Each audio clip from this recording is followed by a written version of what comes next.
Qatar Abou Diab, merci d'être avec nous pour commenter cette tension États-Unis-Iran. Vous êtes géopolitologue, spécialiste du Moyen-Orient et vous enseignez à l'Université Paris-Sud. Alors, une première question sur les menaces de Donald Trump. Les États-Unis, selon vous, pourraient frapper l'Iran dans les prochains jours, dans les prochaines semaines? Ça reste quand même une option. Ce qu'il a répété aujourd'hui, Donald Trump, c'est comme une escalade de tensions verbales, mais je pense que les scénarios de vouloir frapper et reculer, cette imprévisibilité de Donald Trump complique le jeu iranien, car le jeu iranien est si complexe. Hier, on était dans un colloque à l'Assemblée nationale sur les requins de tensions dans le Golfe arabo-persique. Il y a beaucoup d'experts qui ont insisté, car en fait, on insiste beaucoup sur Trump, mais on n'insiste pas assez sur les risques que représente l'Iran pour la stabilité de la planète. C'est-à-dire?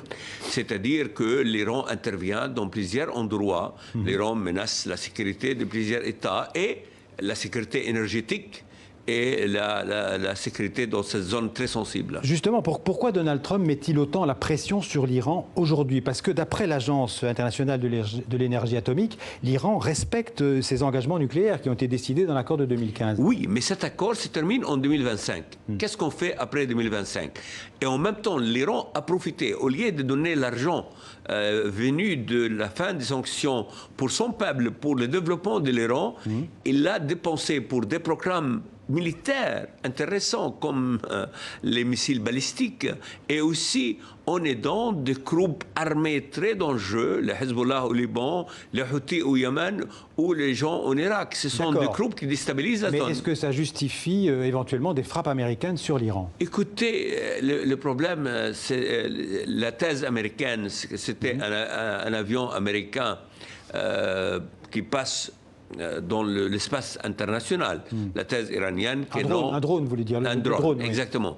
Et pour cela, c'est vrai, du point de vue justification, est-ce que le droit international il est en jeu dans cette région du monde? Le respect du droit international n'est pas la règle. Donald Trump vient de déclarer il y a une heure, si les Iraniens renoncent au nucléaire, je serai leur meilleur ami. Est-ce qu'on peut croire Donald Trump?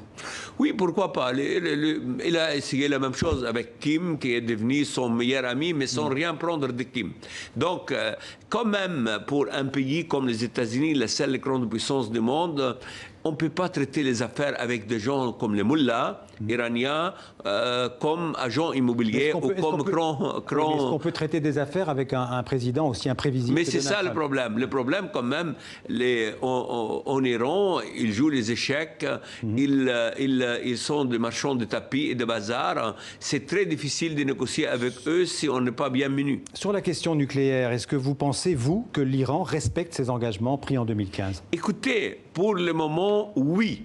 Mais pratiquement, l'Iran, pendant un an, pourrait produire une arme nucléaire. Pour cela, je pense que les garanties faites par l'accord de 2015 sont insuffisantes. Oui. Au point où on en est, Qatar Abou Diab, on peut encore éviter le pire, redonner une chance à la diplomatie? Oui, mais il faut que les Européens bougent dans notre sens. Les Européens, jusqu'à maintenant, insistent beaucoup auprès de Trump. Ils n'insistent pas assez. Avec les Iraniens. Justement, je voulais vous demander, que peuvent faire les Européens, les Chinois, les Russes, qui étaient partie prenante de l'accord? Écoutez, les Chinois et les Russes jouent un jeu d'enjeu, car ils soutiennent en sous-main l'Iran, et c'est ça qui encourage l'Iran à être têtu. Tandis que si les Européens, Français, Allemands et Britanniques donnent un message clair à l'Iran, il faut revenir à la table de négociation pour faire un bon compromis, c'est possible à ce moment-ci de trouver une issue. Donc la guerre est encore évitable? C'est évitable si la diplomatie européenne change de registre. Merci beaucoup, Qatar Abou Diab, d'être venu nous donner ces précisions sur la tension entre les États-Unis et l'Iran.